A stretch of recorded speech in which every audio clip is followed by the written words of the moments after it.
Islamic solidarity গেমসে রৌপ্য পদক পেয়ে জেতা টেবিল টেনিস খেলোয়াড় খই খই শাই মারমাকে আর্থিক অনুদান দিয়েছে বিএনপি ভারপ্রাপ্ত চেয়ারম্যান তারেক রহমান। তার পক্ষ থেকে এই অর্থ তুলে দেন বিএনপির ক্রীড়া বিষয়ক সম্পাদক আমিনুল হক। আগামী সংসদ নির্বাচনে বিএনপির সরকার দল গঠন করলে খেলোয়াড়দের জন্য কর্মসংস্থানের ব্যবস্থা করা হবে বলে জানান আমিনুল। রিয়াদে ইসলামিক সলিডারি গেমসে টেবিল টেনিসে মিশ্র ইভেন্টে রৌপ্য পদক জিতে আলোড়ন তুলেছিলেন ১৮ বছর বয়সী খই খই মারমা। বাংলাদেশ টেবিল টেনিস ইতিহাসে নিঃসন্দেহে এটি বড় একটি অর্জন। যদিও এই সাফল্যের পথটা সহজ ছিল না তার জন্য। কৃষিকাজ করে জীবিকা নির্বাহ করেন খই খই মারমার বাবা মা। পাহাড়ি এলাকায় সাধারণ জীবনযাপনের মাঝে বেড়ে ওঠা এই তরুণীকে পার করতে হয়েছে নানা প্রতিকূলতা। সীমিত সুযোগ সুবিধার মাঝেও কঠোর পরিশ্রম আর অদম্য ইচ্ছা শক্তিতে নিজেকে তুলে ধরেছেন আন্তর্জাতিক মঞ্চে। টেবিল টেনিসে আমাদের খেলতে গেলে রাবার উড এসব লাগে, তো আমাদের এসব নিয়ে অনেক কিছু চিন্তা করতে হয় এবং ফ্যামিলি নিয়েও চিন্তা করতে হয়। তো যদি এইসব আমরা সুযোগ সুবিধা পাই তাইলে আমরা এসব থেকে চিন্তামুক্ত থাকবো এবং আমরা খেলতে পারবো আমাদের সর্বোচ্চ দিয়ে।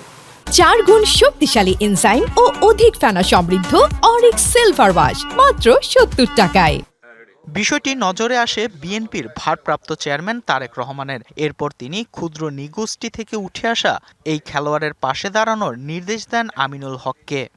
মাননীয় ভারপ্রাপ্ত চেয়ারম্যান যারা তারেক রহমান ইতিমধ্যে খই খইয়ের সকল দায় দায়িত্ব তিনি গ্রহণ করেছেন এবং তারেক রহমান সাহেবের পক্ষ থেকে আমাদের একটি আর্থিক অনুদান থাকবে এবং প্রতি মাসে খই খই যাতে সুন্দরভাবে তার পরিবার বা তার পড়াশোনার জন্য আমাদের তরফ থেকে ক্ষুদ্র একটি সাপোর্ট সবসময় খই খইয়ের জন্য থাকবে। এবং খেলা ছাড়ার পর অনেক ক্রীড়াবিদই আর্থিক টানাপোড়েনে ভোগেন, বাধ্য হয়ে নিয়োজিত হন বিভিন্ন পেশায়। তবে ক্রীড়াবিদদের যেন আর্থিক সংকটে পড়তে না হয় সেজন্য কর্মসংস্থানের ব্যবস্থা করবে বিএনপি।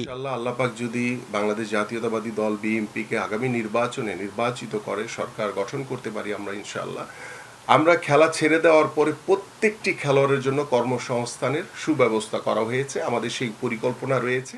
আগামী সংসদ নির্বাচনে বিএনপি নির্বাচিত হলে তৃণমূল ও স্কুল পর্যায় থেকে খেলোয়াড় তুলে আনার প্রতিশ্রুতি দিলেন আমিনুল হক।